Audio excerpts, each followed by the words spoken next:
it most of all by her grandmother, and there was nothing she would not have given to the child. Once she gave her a little cap of red velvet.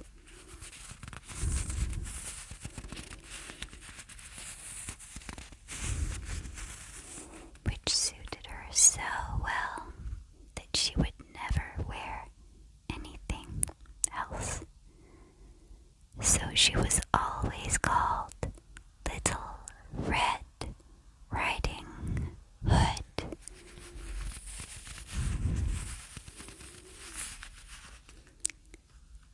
One day, her mother said to her,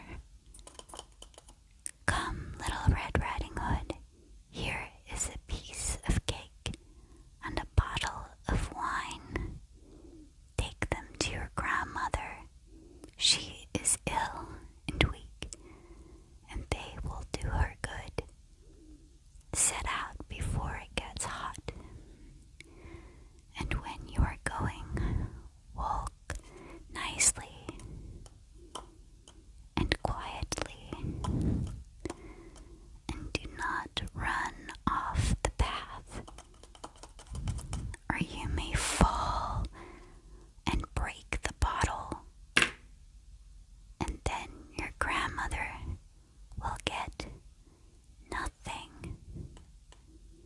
And when you go into her room, don't forget to say good morning, and don't peep into every corner before you do it. I will take great care," said Little Red Riding Hood to her mother, and gave her hand on it.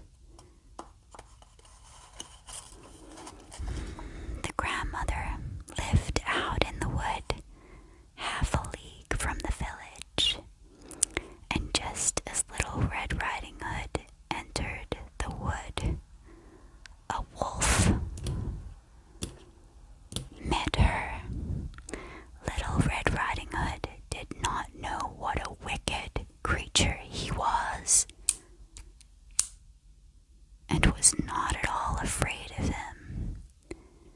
"Good day, Little Red Riding Hood," said he. "Thank you kindly, Wolf." "Whither away so early, Little Red Riding Hood?" "To my grandmother's." "What have you got in your apron?" "Cake and wine. Yesterday was baking day, so poor sick grandmother is to have something good to make her stronger." "Where does your grandmother live, Little Red Riding Hood?" "A good quarter of a league farther on in the wood. Her house stands under the 3 large oak trees. The nut trees are just below. You surely must know it," replied Little Red Riding Hood. The wolf thought to himself, "What a dainty young creature! What a nice plump mouthful! She will be better to eat than the old woman.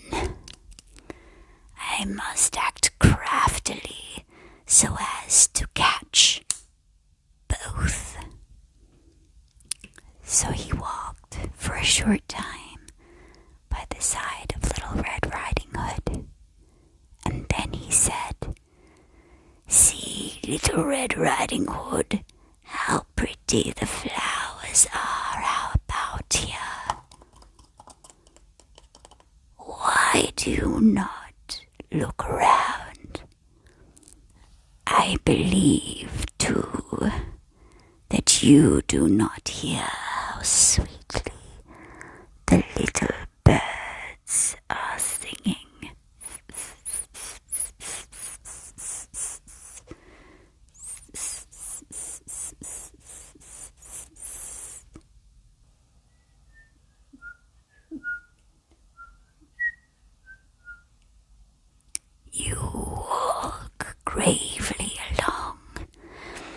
as if you're going to school while everything else out here in the wood is merry. Little Red Riding Hood raised her eyes, and when she saw the sunbeams dancing, and there, through the trees, pretty flowers growing everywhere,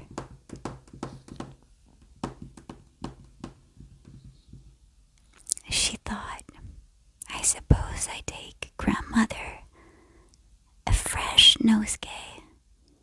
That would please her too. It is so early in the day, but I shall still get there in good time. And so she ran from the path into the wood to look for flowers. And whenever she had picked one, she fancied that she saw a still prettier one farther on, and ran after it, and so got deeper and deeper and deeper into the wood. Meanwhile, the wolf ran straight to the grandmother's house and knocked on the door. Who is there? Little Red Riding Hood, replied the wolf. She is bringing cake and wine. Open the door. Lift the latch, called out the grandmother.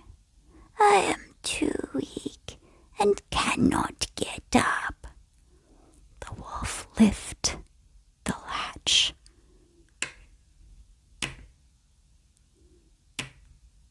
The door sprang open, and without saying a word, he went straight to the grandmother's bed and devoured her. Crunch. He then put on her clothes, dressed himself up in her cap, laid himself in bed, and drew the curtains. Little Red Riding Hood, however, had been running about picking flowers, and when she had gathered so many that she could carry no more, she remembered her grandmother and set out on her way to her. She was surprised to find the cottage door standing open. And when she went into the room, she had such a strange feeling.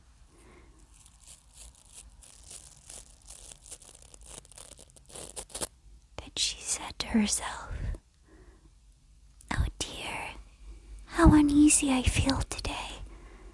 And at other times I feel like being with Grandmother so much." She called out, "Good morning," but received no answer. So she went to the bed and drew back the curtains. There lay her grandmother with her cap pulled far over her face and looking very strange. "Oh, Grandmother," she said, "what big ears you have."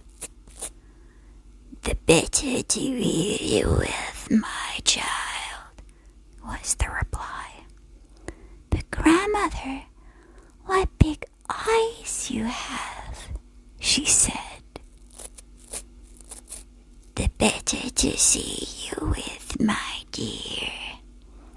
But grandmother, what large hands you have.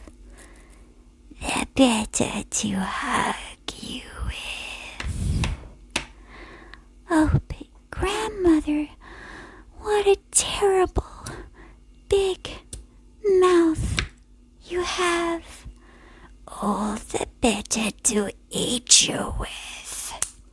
And scarcely had the wolf said this, than with one bound he was out of bed and swallowed up a Little Red Riding Hood.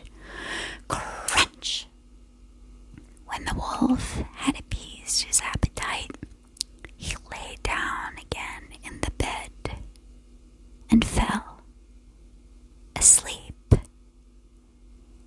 And he began to snore very loud.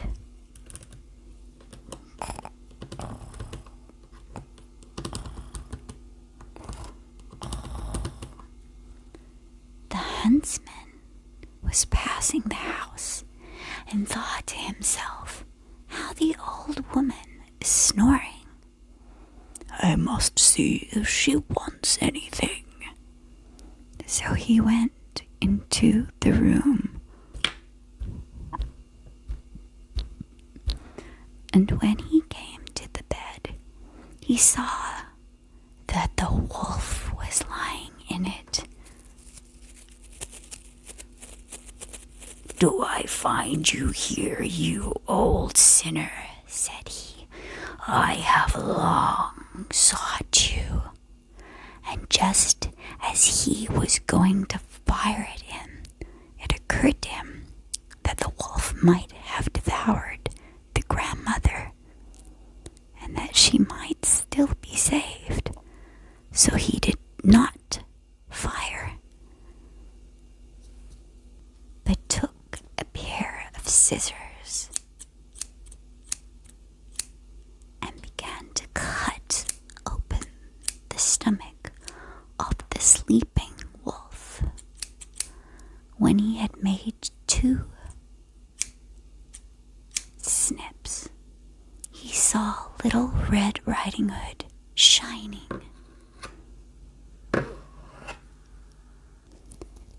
And then he made 2 snips more, and the little girl sprang out, crying, how frightened I have been, how dark it was inside the wolf.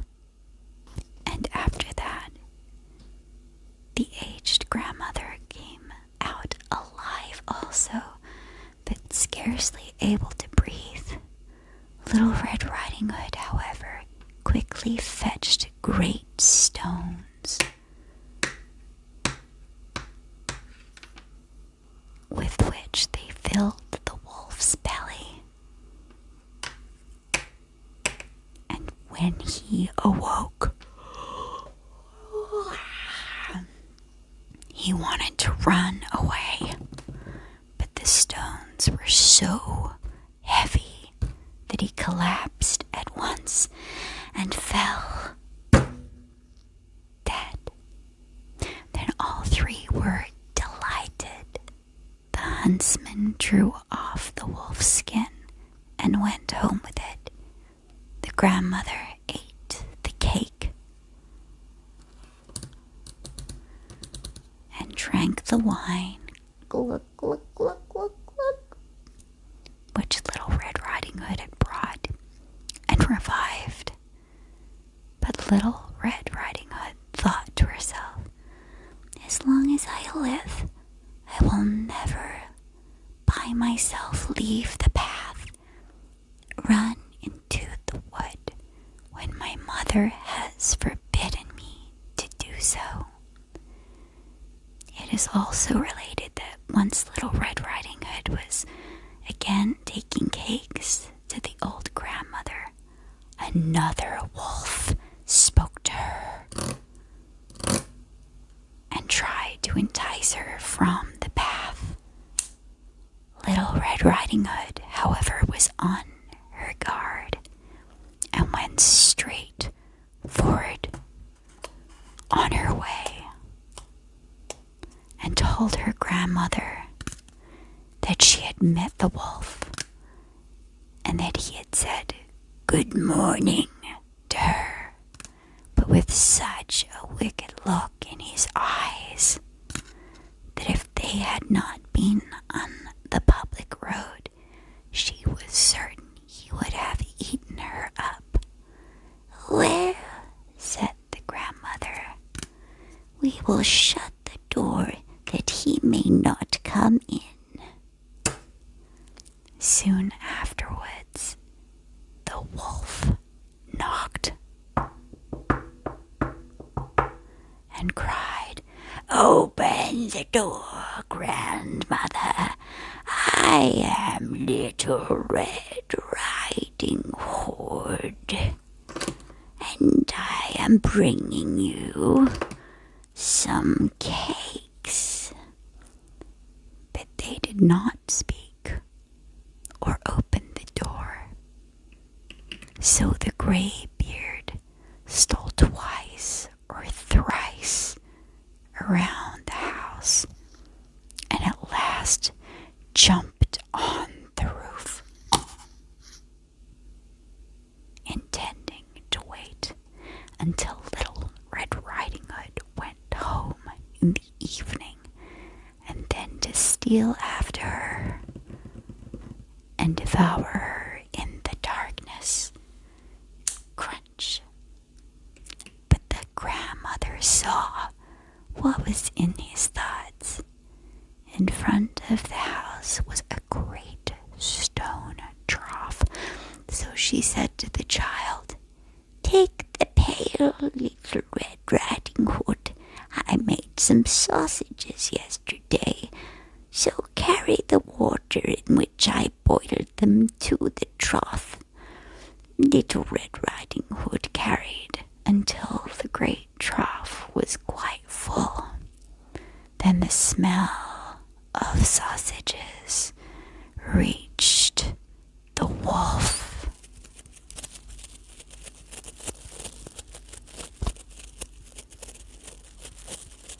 And he sniffed and sniffed and peeped down, and at last stretched out his neck so far that he could no longer keep his footing and began to slip and slip down from the roof straight into the great trough.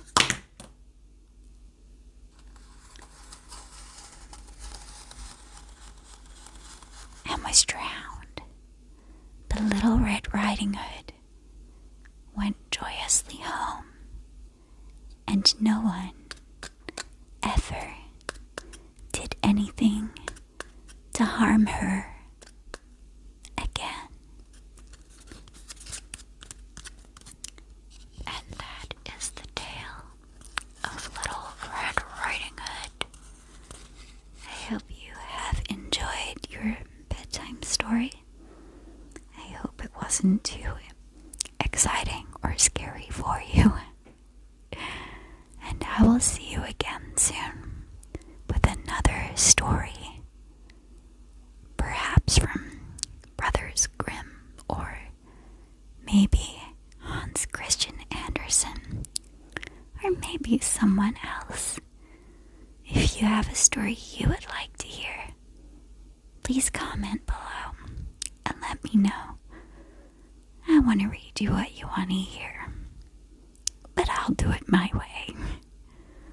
Have a pleasant sleep,